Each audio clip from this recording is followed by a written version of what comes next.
I think even with my very early work, where I was doing self-portraiture, those sort of images when I was growing up weren't available freely. Just being ordinary and just being in the frame wasn't sort of like the place for someone like me. Autoportrait began in 1989, 1990. It started off because people I'd asked to model didn't turn up, so I turned the camera on myself. Thinking about women and space and trying to inhabit those spaces, I think it's very hard to make work that doesn't have politics in it. And I think if you've ever felt challenged in the world, it would be very difficult to make work that didn't actually face up to those challenges. Maybe in something like Memory and Skin, it's a bit more overt, whereas something like Cinderella Tours Europe, it's a bit more hidden, whereas the handbags, which I think are deeply political, it's encased in a way that you can read the image in different ways. The thing about Joy's work is that it is incredibly, incredibly beautiful, but packs a very powerful punch. It's not overtly political, but the politics is in the work. Sometimes people misunderstand that as her being not political and more interested in the aesthetics of photography. But that's where her mother's advice comes in, that you have to catch flies with honey. My practice is broadly photographic, from 19th century processes through to digital imaging and sound. Many of the themes seem to land on things around beauty and femininity and issues around race. If something is attractive to you, you're much more likely to go towards it and engage with it. And if you engage with it, then that's the first step with actually getting people to think differently.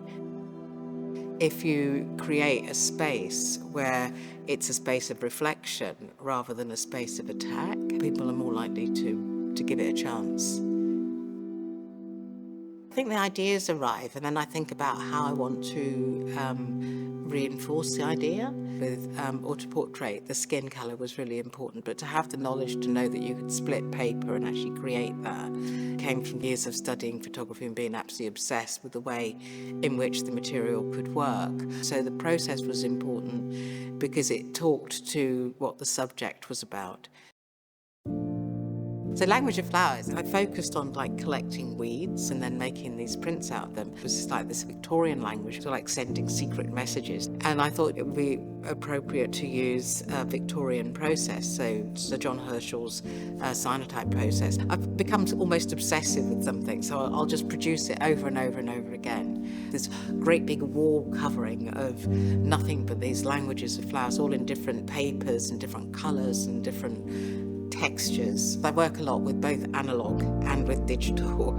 It wasn't such a big leap to go from working with still imagery to film to working with sound and seeing them almost as the same sort of thing.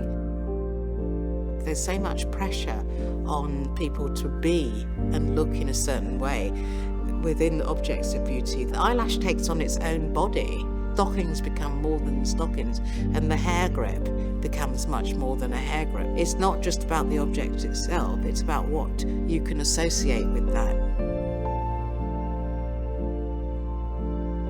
They are exquisite images, but then when you delve deeper, these incredibly beautiful images are charged with so much pain and history of racism and discrimination. Why did you choose to be blonde? Blonde suits my complexion more, and I just believe it enhances my facial features. And with having a blonde hairstyle, I don't have to wear a lot of makeup, just my lipstick and eyebrow pencil, and I'm white. Yeah. The idea of non-European people being blonde in the mid-1990s was quite revolutionary. People were enraged. I was fascinated by the idea of this hair colour that was associated with Marilyn Monroe, with Europe. They weren't using it in a shy way, it was with a swagger. You know, it was about look at me. I think all the work is about voice, so about women's voices, it's about people of colour's voices, Indigenous people, people who've been silenced and are silenced just by, you know, just being in a room where you feel that you cannot speak. My big hope is that people take away a curiosity around the medium of photography, but also to the idea of the subject matters that I've dealt with around women, but also around race. I think maybe curiosity is what I'd like people to take away with them, whether it be about the medium or about the subjects that's contained within the exhibition.